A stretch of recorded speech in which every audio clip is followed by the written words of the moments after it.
tuko na Subaru SKG. Mteja amekuja, concern yake ni gari inawasha warning light, check engine, lakini pia hill start.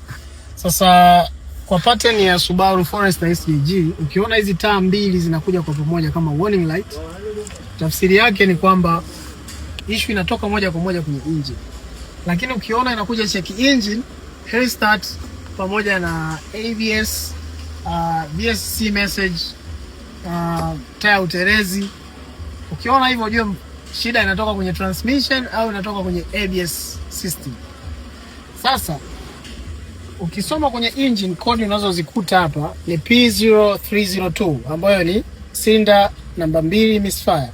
Lakini pia kuna random misfire detection ambayo inaonyesha kwamba kuna cylinder zingine pia huwa zina misfire.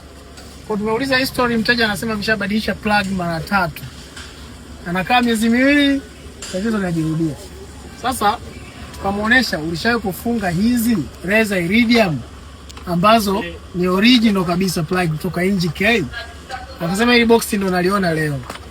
Kwa hiyo kwa maana hiyo alikuwa anafungiwa plug, anaambiwa ni original lakini sio original.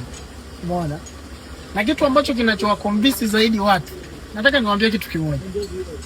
Ukikutana na product ambayo imeandikwa jina la gari yako, hicho ndio cha kwanza kinakuwa ni red flag.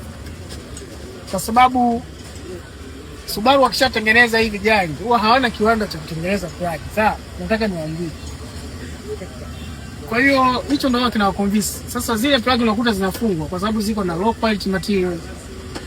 Heat range unaweza kukuta ni tofauti au imeandikwa pale lakini haisadiki. Miezi 2 unarudi tena. Miezi 2 unarudi tena. Sasa sisi Motekai bana, sio kama tunajipakulia minyama, lakini tunachojaribu kufanya ni kutatua matatizo ya Tanzania vile ambavyo tutaweza. Tunafunga plug original hapa. Huyu mteja ataenda kuwa shuhuda. Na wale wote walio kufungia hizi plug wanaweza wakasema baada ya kufanywa replacement ya plug copy tulivyofunga original, wanaweza kaongea ukweli wao. Motekai Kenya.